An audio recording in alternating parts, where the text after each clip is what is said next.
신명기라는 성경은 모세오경의 마지막 권에 해당되는 책으로서 모세가 가나안 땅에 들어가기 전에 마지막으로 남긴 그 유서와 같은 설교를 모은 책이라고 합니다.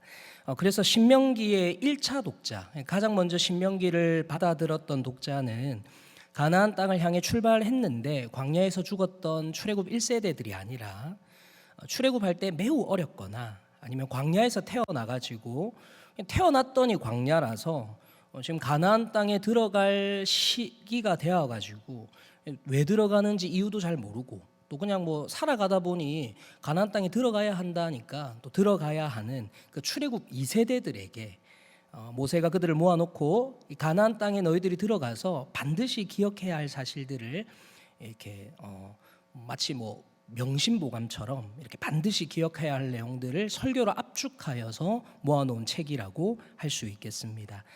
그 중에서 오늘 본문은 하나님께서 모세의 설교를 통해서 두 개의 땅, 애굽에서 가나안 땅을 비교해 주시는 그 본문의 하나라고 할 수 있습니다. 10절을 보시면 이렇게 이야기합니다. 네가 들어가 차지하려나 하는 땅, 그러니까 가나안 땅을 이야기하는 것이죠. 그 가나안 땅은 네가 나온 애굽 땅과는 같지 않다 이렇게 이야기하십니다. 그러니까 애굽 땅과 가나안 땅에 하나님께서 의도를 가지시고 이 두 땅은 좀 다른 땅이야 이거를 분명하게 이스라엘 백성들에게 언급하고 있는 겁니다. 자, 그러면 애굽 땅하고 가나안 땅에 어떤 큰 차이가 있을까? 여기에 대한 답을 얻기 위해서는 이 땅이 가지는 의미를 좀 파악하면 큰 도움이 될 것 같은데 이런 질문을 한번 던져보겠습니다. 뭐 크게 대답하라는 건 아닙니다. 그냥 여러분들이 한번 생각해 보시면 좋겠습니다. 여러분 객관적으로, 객관적이라는 거는 뭐 정치, 군사, 경제, 지리 이런 모든 것들, 뭐 전문적인 용어로는 지정학적 위치로 본다면 여러분 가나안이 좋은 땅일까요? 애굽이 좋은 땅이었을까요? 네, 뭐 크게 대답 안 하셔도 됩니다. 저는 어릴 적에 성경을 보면서 가끔 엉뚱한 생각들을 좀 많이 하곤 했었는데 아마 여러분들 중에서도 잘은 모르지만 일부는 저랑 비슷한 생각들 한 번쯤은 해보신 분들도 있을 겁니다. 왜 그런 거 있지 않습니까? 이제 좀 철이 좀 들면서 성경을 좀 진지하게 읽기 시작하면서 이 하나님의 말씀을 나름대로 좀 묵상해 보려고 이렇게 하다가 제일 먼저 오는 그 질문의 그 한 가지가 왜 하나님은 에덴 동산에 선악과를 두셔서 인간이 죄를 짓게 하셨을까? 뭐 이런 질문들에 대해서 아마 한 번쯤 고민해 보신 분들이 있지 않을까 생각되어집니다. 선악과를 만약에 하나님이 안 두셨다면 죄를 짓는 일도 없었을 텐데 왜 선악과를 두셨을까? 이런 엉뚱한 질문들을 저 스스로 좀 해봤던 것 같은데 그런 여러 엉뚱한 질문들 중에 하나가 이거였습니다. 하나님은 왜 애굽 땅에 이스라엘을 두지 않고 굳이 가나안 땅으로 이스라엘을 가나안 땅으로 인도하셨을까? 그냥 애굽에서 살게 하셨으면 괜찮지 않았을까? 그럼 광야에서 40년 동안 이스라엘이 고생하는 일도 없었을 텐데 왜 애굽이 아니라 가나안 땅으로 하나님은 굳이 이스라엘을 그리고 그 수백만 명의 사람들을 굳이 이끌고 가셔야 했을까? 뭐 이런 생각들을 좀 해보았습니다. 생각해 보면 우리 하나님은 되게 디테일하신 하나님이시거든요. 이 사건이 있기 전에 그 죽음의 사자가 그 장자들만 골라서 딱 죽이잖아요. 아무나 막 죽이지 않고 딱 죽여야 할 대상들만 골라서 죽일 만큼 우리 하나님 아주 세밀하시고 또 정확하게 인도하시는 하나님이신데 이런 하나님이시면 그냥 애굽 땅에 있는 이집트 사람들 다 죽이고 그냥 그 땅을 고스란히 이스라엘이 살아가도록 만들어 주실 수도 있었을 텐데 왜 굳이 멀리 있는 가나안 땅으로 이스라엘을 인도하여서 데리고 가시려 했을까? 그렇게 고생해서라도 얻기만 한다면 이 가나안 땅이 훨씬 땅값도 비싸고 또 가치가 있는 땅이라서 그렇게 하셨을까? 뭐 이런 생각들을 해보았던 적이 있습니다. 그리고 우리가 성경에서도 이 가나안 땅을 대표하는 표현이 있지 않습니까? 가나안 땅 하면 우리 대표하는 표현 어떤 표현이죠? 젖과 꿀이 흐르는 땅. 그럼 가나안은 젖과 꿀이 흐르는 땅이고 애굽은 되게 메마르고 척박한 땅이었을까? 성경을 보면 그렇지 않습니다. 이스라엘이 그 애굽을 두고 이런 표현을 했었는데 민수기 16장 13절을 보면 이스라엘이 그 모세에게 불평을 하면서 이렇게 표현합니다. 네가 우리를 젖과 꿀이 흐르는 땅에서 이끌어내요. 광야에서 죽이려 함이 어찌 작은 일이기에 오히려 우리 스스로 우리 위에 왕이 되려 하느냐. 그러니까 애굽을 표현할 때 이스라엘 스스로가 어떤 표현을 썼냐면 그 애굽은 젖과 꿀이 흐르는 땅이다 이런 표현을 썼거든요. 그러니까 애굽이 특별히 가나안보다 더 척박하고 안 좋은 땅이다라고 볼 수 없다는 것입니다. 애굽도 실제로는 살기 좋은 땅입니다. 물론 이집트 지도를 보면 그 사막으로 구성되어 있는 곳도 있지만 지중해와 가까운 곳에 그 삼각형의 아주 푸른 땅이 있거든요. 현재 이집트의 수도가 있는 카이로 지역이기도 한데 성경에는 그 지역을 고센 지역이라고 표현하고 있습니다. 여러분 고센 땅에 누가 살았었습니까? 창세기 47장 27절을 보면 이스라엘 족속이 애굽 고센 땅에 거주하며 거기서 생업을 얻어 생육하고 번성하였더라. 요셉이 총리를 하던 시절에 야곱과 그 가족들이 애굽에 와서 정착하고 허락받았던 그 땅이 바로 아주 풍족하고 풍요로운 그리고 기름진 고센 땅이었습니다. 이 고센 땅은 나일강의 영향으로 이집트 땅 중에서도 가장 기름지고 좋은 땅이었습니다. 그래서 지금의 수도도 거기에 있는 것이죠. 게다가 나일강은 매년 정기적으로 물이 불어났다가 물이 빠지는 현상들을 반복하고 있는데 이때 불어난 수많은 물들이 넘쳐 흘러가지고 아주 넓은 지역에 충분한 수분과 영양분을 공급해 주어서 비옥한 토지를 만들어 주어 농사를 짓기 아주 유리하게 만들어 주는 땅입니다. 그러니까 농사를 짓기 위해서 필요한 물을 적당한 때에 공급해 주니 그 땅 아주 좋은 땅이라고 할 수 있죠. 근데 땅만 좋은 게 아닙니다. 위치도 아주 기가 막힙니다. 특별히 이스라엘은 누구의 뒷배경을 가지고 있느냐? 그때 당시에는 애굽이라는 강대국의 배경 아래에 있었습니다. 당시 강대국인 애굽을 건드릴 수 있는 나라가 주변에 없었기 때문에 이스라엘은 외부의 침략을 걱정할 필요가 없는 상황에 있었던 것이죠. 비록 애굽의 노예 그리고 히브리인이기 때문에 받는 차별들은 존재했지만 그래도 애굽이 지켜주고 애굽이 보호해주고 또 먹을 것과 마실 것을 다 제공해주고 있으니까 이스라엘에게 애굽이라는 땅이 가지는 의미는 필요한 것들을 공급해주는 땅이다 이렇게 볼 수 있는 것입니다. 그런 의미에서 애굽 땅은 하나님의 도움 없이 나일강의 도움으로 농사 지을 수 있는 땅이고 하나님의 보호가 없어도 애굽의 보호를 받을 수 있는 곳이고 하나님이 제공해주지 않아도 먹고 사는 것을 제공받을 수 있는 곳, 요약하자면 하나님이 필요 없는 곳, 하나님의 도움을 구하지 않아도 되는 곳, 하나님이 없어도 살아가는데 크게 불편함이 없는 곳을 상징하는 것이 바로 이 애굽 땅이었던 것이죠. 하지만 하나님의 도움 없이 살아가기에는 치러야 할 대가도 컸습니다. 11장 10절을 보면 네가 들어가 차지하려 하는 땅 가나안 땅은 네가 나온 애굽 땅과 같지 아니하니 거기에서는 너희가 파종한 후에 발로 물대기를 채소밭에 댄과 같이 하였거니와 라고 이야기합니다. 나일강은 그들에게 물은 제공해 줬지만 계속 제공해 주는 것은 아니었습니다. 1년에 한 번 아주 풍부한 물을 제공해 주긴 했지만 그 이후에는 기대할 수 없었습니다. 그래서 이스라엘은 그 물을 조금이라도 저장해 두려고 농사를 짓기 위해서는 이 발을 열심히 움직이며 이 물을 저장하려는 수고를 해야 했습니다. 애굽의 보호도 마찬가지죠. 비록 그들은 애굽의 보호를 받으며 살아갔을지는 모르겠지만 이스라엘에게 자유는 없었고요. 애굽이 시키는 대로 살아야 했으며 학대와 차별 그리고 무시를 견뎌야 했습니다. 더 나아가서 그들에게는 생명의 선택권도 주어지지 않았고 자신들의 자녀들이 학살을 당할 때 대응도 하지 못하는 비참한 인생을 살아야 했습니다. 오죽하면 그들이 견디다 못해서 하나님의 도움이 필요 없는 애굽 땅에서 하나님의 도움이 필요하다고 기도하는 지경에 이르게 되었겠습니까? 그래서 하나님은 그들을 도와주시고자 모세라는 사람을 보내셔서 애굽 땅에서 그들을 부르시고 애굽을 떠나 하나님의 약속이 있는 가나안 땅으로 그들을 인도하셨던 것입니다. 자, 이렇게 본다면 애굽을 떠나 만나게 되는 가나안 땅이 좀 상징하는 것은 어떤 것일까? 가나안 땅은 젖과 꿀이 흐르는 땅이었지만 나일강과 같이 큰 강이 있어서 풍족한 그 토지를 제공해 줄 수 있는 땅은 아니었습니다. 오늘 본문 11절을 보시면 너희가 건너가서 차지할 땅, 이 가나안 땅은 산과 골짜기가 있어서 이 성경학자들의 이야기를 들어보니까 젖과 꿀이 흐른다라는 표현을 통해서 목축과 양봉을 주로 하는 지역이었을 거다 이렇게 표현하는 사람들이 있더라고요.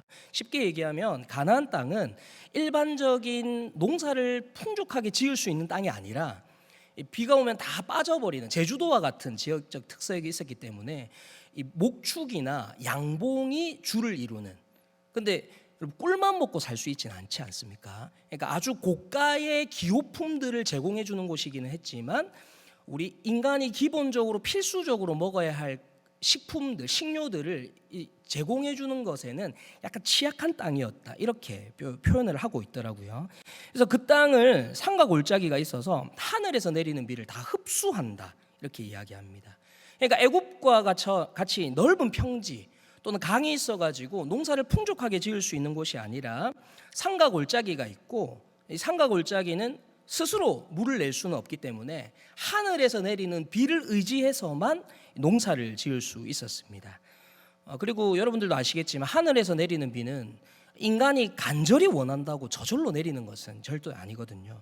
그래서 신명기 11장 14절을 보시면 여호와께서 너희의 땅, 가나안 땅에 이른 비와 늦은 비를 적당한 때에 내리시리니, 나일강이 있는 것은 아니지만 하나님께서 필요할 때에 하늘에서 비를 내려주셔서 너희가 곡식과 포도주와 기름을 얻도록 하실 땅이다, 이것을 이야기합니다.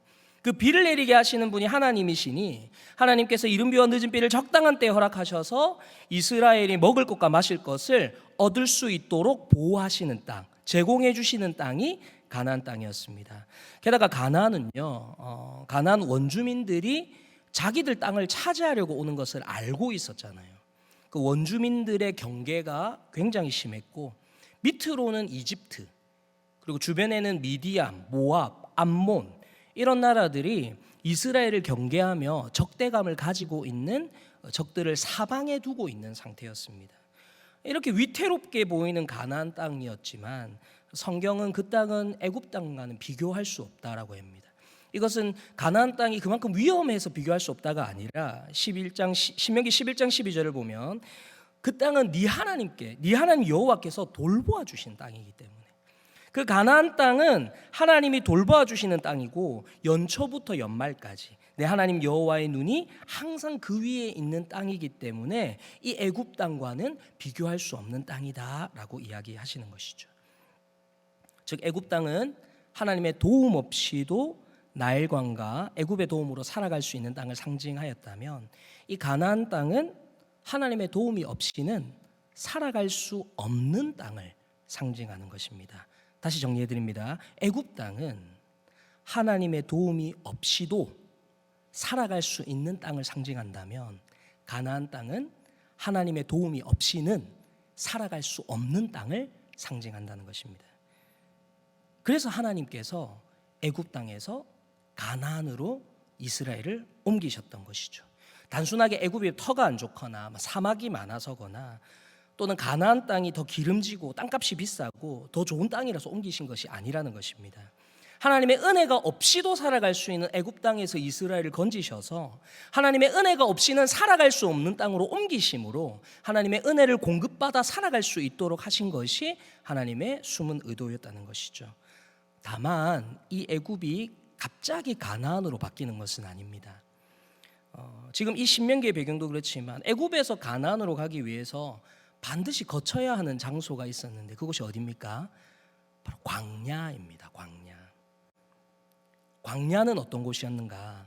낮에는 구름 기둥, 그리고 밤에는 불 기둥으로 하나님이 어디로 가야 할지를 안내해 주시는 땅이었고, 다양한 음식, 풍족한 음식이 있지는 않았지만 먹을 것이 필요한 이스라엘에게 만나와 메추라기를 내리셔서 먹이시는 것이었고, 또 새로운 옷과 신발이 계속해서 생기는 것은 아니지만 그들이 신고 있는 신발과 그들이 입고 있는 옷이 닳지 않도록 지켜주시고 보호하시는 곳, 그리고 이방 민족의 공격에서 지켜주시는 곳, 즉 인도하시고 먹이시고 기르시고 보호하시고 지켜주시는 이 모든 하나님의 은혜를 직접적으로, 또 어떻게 보면 좀 힘들기는 하지만 그 하나님의 은혜를 아주 날것으로 경험하는 곳이 바로 이 광야였다는 것이죠.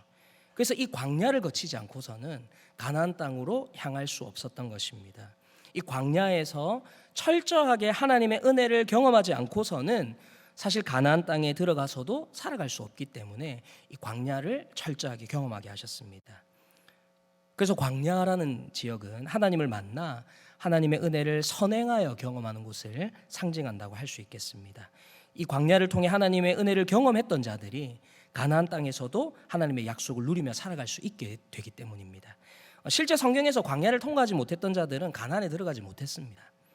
설령 운 좋게 시기가 맞아가지고 그 육체로는 광야로 들어갔던 출애굽 2세대들 중에서도 이 광야에서 경험해야 할 하나님의 은혜를 경험하지 못한 자들은 가나안에서 모두 실패하는 인생을 살아가게 됩니다. 그것이 또 이후에 성경을 통해서 이스라엘 백성들이 보여주는 모습이기도 합니다. 가끔 성경을 해석하는 분들 중에서 이 가나안을 천국으로 비유하는 경우들도 종종 있는데, 엄밀하게 이야기하면 가나안은 천국으로 이해하기보다는 구원받은 성도가 살아가야 하는 장소, 우리 교회 표현으로는 세상이라고 표현하는 것이 더 맞겠습니다. 가나안도 이 세상과 같이 하나님의 은혜로 살아가야 하는 곳이기 때문에 그렇습니다. 성경에 보면 가나안에 갔더니 하나님의 은혜로 살지 못하도록 방해하는 게 너무 많습니다. 이 세상과 똑같이 말입니다. 그 대표적인 것이 바알과 아세라였죠. 성경의 대표적인 우상인 바알과 아세라는 애굽에서 섬겨왔던 우상들이 아닙니다. 가나안 땅에 왔더니 이 바알과 아세라라는 새로운 우상이 존재했던 것이죠. 하나님의 은혜로 살아가야 하는 곳에 하나님의 은혜로 살아가지 않아도 돼라는 유혹과 시험들이 존재했다는 것입니다. 하나님을 믿는다 하면서 애굽에서는 호기롭게 나왔는데 정작 가나안 땅에 들어와서 영적인 전쟁은 피할 수 없었기 때문에 이 광야에서 하나님의 은혜를 선행하여 경험하는 것이 이 가나안 땅을 살아가기 위한 필수적인 조건이 되었던 것이죠. 지난 주말에 중고등부 개학부흥회를 진행했었는데 중고등부 학생이 아니라 강의를 마치고 났더니 한 명의 청년이 저에게 그런 질문을 했습니다. 하나님에 대한 믿음은 이제 분명해졌는데 제 오늘 설교를 표현하면 애굽에서는 나왔는데 어떻게 살아가야 할지 모르겠다는 것이죠. 그때 그 친구에게 이런 얘기했습니다. 마침 수요일에 내가 애굽에서 가나안으로라는 설교를 할 건데 지금 딱 네가 있는 곳이 광야인 것 같다라는 얘기를 해줬습니다. 그래서 광야는 장소적인 측면으로 이야기보다는 지금 우리가 경험할 수 있는 이 공적인 예배 그리고 또 훈련이라고 저는 표현하고 싶습니다. 교회는 예배를 드리고자 모인 공동체이자 또 나 자신이기도 합니다. 그래서 교회는 세상과는 반드시 구별된 곳입니다. 그리고 그 구별의 핵심, 그리고 그 구별을 하면서 우리가 반드시 기억해야 할 것은 이 세상을 계속 따라갈 거냐 아니면 하나님을 따를 것이냐로 구분할 수 있겠습니다. 하나님은 이스라엘 백성들을 애굽에서 불러내신 이후에 시내산에서 계시를 하실 때 이런 말씀을 하셨습니다.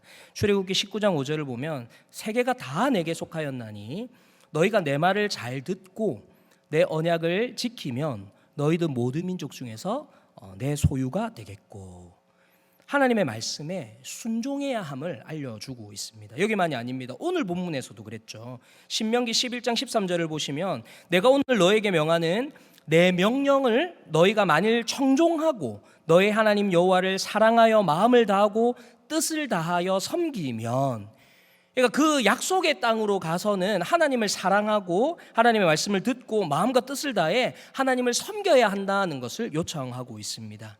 이후에 모세가 죽고 나서도 마찬가지입니다. 여호수아라는 새로운 영적인 지도자가 선정되었을 때도 하나님은 이스라엘이 이제 요단을 건너 약속의 땅으로 들어가도록 명령하시며 반복되는 요청을 하고 있습니다. 여호수아 1장 8절을 보면 이 율법책을 내 입에서 떠나지 말게 하며 주야로 그것을 묵상하여 그 안에 기록된 대로 다 지켜 행하라. 그리하면 내 길이 평탄하게 될 것이며 네가 형통하리라. 하나님의 말씀을 묵상하고 그 안에 기록된 대로 지키는 것, 이런 것을 할 수 있는 자들이 살아가는 곳이 가나안 땅이고, 이렇게 살아가야 하는 곳이 또한 가나안 땅이었습니다. 만약 이런 삶을 살지 못한다면 비록 그 가나안 땅에 하나님의 약속이 있다고 하지만 정작 하나님이 하신 그 약속이나 그 복을 누리며 살아가지는 못하게 되는 것이죠. 그 땅에 가서도 그냥 바알과 아세라 섬기면서 기껏 탈출했던 애굽에서의 삶을 반복할 수밖에 없는 것입니다. 바알과 아세라를 섬긴다는 게 다른 의미가 아닙니다. 이스라엘이 가나안 땅에 들어갔더니 하나님을 따라서 섬긴다고 들어갔는데 막상 그 땅에 가보니까 하나님보다 더 좋아 보이는 게 있어요. 하나님보다 더 신뢰하게 만드는 대상이 있어요. 하나님은 하나님의 계명에 따라 하나님의 말씀대로 살아가라고 했는데 막상 가나안에 갔더니 네 마음대로 해도 돼. 네 욕망대로 해도 돼. 네가 원하는 대로 살아도 돼라고 말하는 신이 존재하는 것이죠.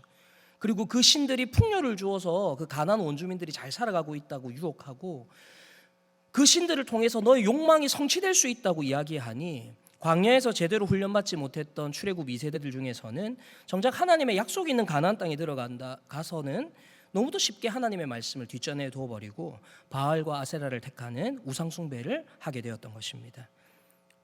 그래서 하나님은요, 이스라엘이 이렇게 될 것을 미리 아시고 오늘 말씀을 통해서도 분명하게 경고하셨습니다. 신명기 11장 16절과 17절을 보시면 너희는 스스로 삼가라. 두렵건대 마음에 미혹하여 돌이켜 다른 신들을 섬기며 그것에게 절함으로 여호와께서 너희에게 진노하사 하늘을 닫아 비를 내리지 아니하여 땅이 소산을 내지 않게 하심으로 너희가 여호와께서 주신 아름다운 땅에서 속히 멸망할까 하노라. 하나님의 이러한 경고가 있었음에도 이스라엘의 운명은 우리는 성경을 통해서 너무나 잘 알고 있지 않습니까? 사사기에서 그들은 이스라엘의 왕이 없다며 자기들의 소견에 옳은 대로 행동했고 존재하시는 하나님을 왕으로 인정하지 않고 눈에 보이는 왕을 달라며 하나님을 섬기지 않게 됩니다. 그리고 이스라엘과 유다는 우상 숭배에 빠져 하나님을 섬기지 않다가 아수르와 바벨론에 멸망당하여 또다시 포로의 생활을 반복하게 되는 것. 그것이 성경이 우리에게 보여주고 있는 잘못된 신앙의 모습 결과이기도 합니다. 그리고 이러한 안타까운 일은 지금 우리 삶에도 언제나 다시 반복하여 발생할 수 있다는 것을 우리는 기억해야 하겠습니다. 오늘 말씀을 정리하겠습니다. 이스라엘 백성에게 애굽 땅은 하나님의 도움 없이 살아갈 수 있는 땅이었습니다. 하나님의 도움 없이 살아갈 수 있는 땅. 생각해보면 이스라엘이 광야에서 하나님께 불순종할 때마다 그들이 입버릇처럼 했던 말이 무엇이었습니까? 다시 애굽으로 돌아가자입니다. 왜 굳이 애굽에서 잘 살고 있는 우리를 건져내가지고 그들이 기도한 거는 까먹고 왜 굳이 우리를 애굽에서 불러내서 이 광야에서 다 죽게 하려고 하냐? 나일강이 먹여주고 애굽이 지켜줄 건데 왜 이리 고생하면서 하나님의 뜻을 따라 살아야 하는가? 하나님의 약속이 다 뭐냐? 나는 그냥 옛날로 돌아가련다. 이것이 이스라엘이 어려운 순간을 만날 때마다 입버릇처럼 내딛는 말들이었습니다. 이런 이스라엘이었기 때문에 하나님은 이스라엘을 애굽에 두실 수 없었던 것이죠. 이스라엘을 긍휼히 여기시고 이스라엘을 그 애굽에서 불러내어 가나안 땅으로 옮기신 것이었습니다. 가나안은 비록 기름진 땅을 이스라엘에게 제공해 주지 못했고 사방으로는 대적들의 위협 속에서 살아가야 했지만 그 가나안은 하나님의 밤낮으로 지켜주시는 땅이며 나일강의 도움이 아니라 하나님이 적당한 때에 내리시는 비를 통하여 이스라엘 백성의 삶을 책임져 주시고 보호해 주심을 누리며 살아갈 수 있는 은혜의 땅이었습니다. 하나님의 도움이 필요 없는 삶에서 하나님의 도움 없이는 살아갈 수 없는 땅으로 애굽에서 가나안으로 인도하셨던 것이죠. 근데 이 가나안은 아무나 들어갈 수는 없습니다. 반드시 거쳐야 하는 광야.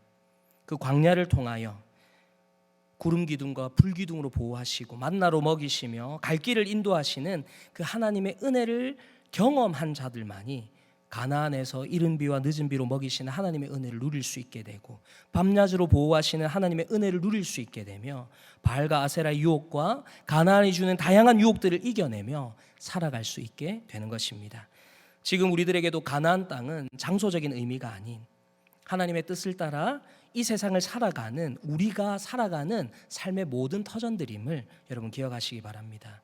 지금 내가 살아가는 그곳이 또한 가나안이며 그곳에서는 하나님의 약속이 존재하고 또 그곳에서는 우리가 치열하게 영적인 전쟁을 치르며 하나님의 말씀에 순종하며 살아가야 하는 곳입니다. 그 가나안 땅에서 영적 전쟁을 치르기 위해 우리에게 꼭 필요한 것이 광야입니다.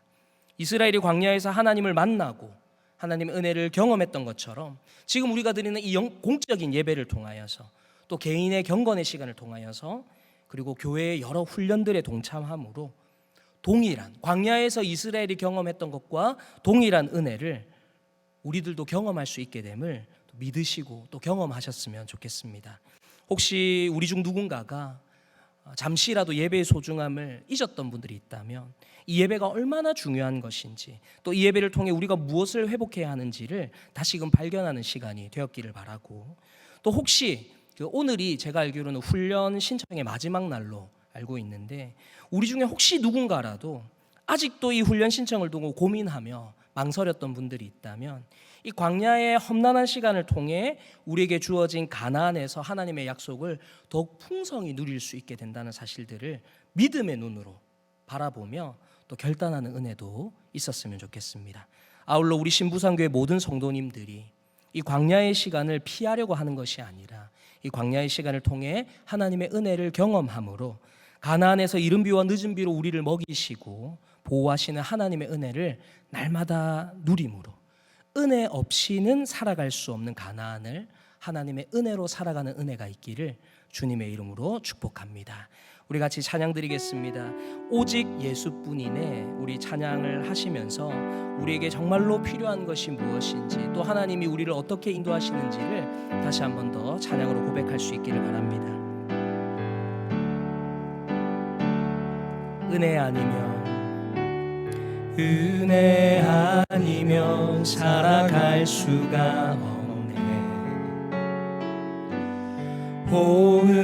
호흡마저도 다 주의 것이니 세상 평안과 위로 내게 없어도 예수, 오직 예수뿐이네. 우리 한 번 더 은혜 아니면 살아갈 수가 없네. 은혜 아니면 살아갈 수가 없네. 호흡마저도 다 주의 것이니 세상 평안과 위로 내게 없어도 예수, 오직 예수뿐이네. 그 시에 왜 가볼 수도 없고 작은 고난에 지쳐도 주께 묻기 나의 모든 삶 버티고 견디게 하시네. 은혜 아니면 살아갈 수가 없네. 은혜 아니면 살아갈 수가 없네. 나의 모든 것 다 주께 맡기니, 나의 모든 것 다 주께 맡기니 참된 평안과 위로, 참된 평안과 위로 내게 주신 주 예수, 오직 예수뿐이. 크신 계획 다 볼 수도 없고 그 시의 왜 다 볼 수도 없고 작은 고난에 지쳐도 주께 묻기 나의 모든 삶 버티고 견디게 하시네. 은혜 아니면 살아갈 수가 없네. 은혜 아니면 살아갈 수가 없네. 나의 모든 것 다 주께 맡기니, 나의 모든 것 다 주께 맡기니 참된 평안과 위로 내게 주신 주, 참된 평안과 위로 내게 주신 주 예수, 오직 예수뿐이네. 이 시간 주신 말씀을 생각하며 함께 기도하기를 원합니다. 우리의 인생이 영적인 애국, 영적인 바알, 영적인 아세라를 섬기지 않게 하시고 이 세상을 잘 분별하게 하셔서 우리에게 참된 평안과 만족과 위로를 주시는 하나님을 온전히 섬기는 우리의 삶이 되도록, 또 예배와 훈련의 소중함을 다시 깨닫게 하시며 기회가 될 때마다 이 광야를 경험함으로 하나님의 은혜를 경험하고 회복하는 우리의 삶이 되도록, 또 은혜로 구원받은 우리가 은혜 없이는 살아갈 수 없음을 고백하며 우리를 지키시고 인도하시는 그 하나님의 은혜를 경험함으로 가난과 같은 이 세상 속에서 하나님 나라의 백성으로, 천국 백성으로 살아가는 나의 삶이 되도록, 또 이외에도 여러분들이 말씀을 들으며 하나님께서 여러분에게 주신 또 기도의 제목들이 있다면 우리 말씀을 생각하며 함께 목소리 내어 기도하기를 원합니다. 기도하겠습니다. 사랑과 은혜가 풍성하신 하나님 아버지,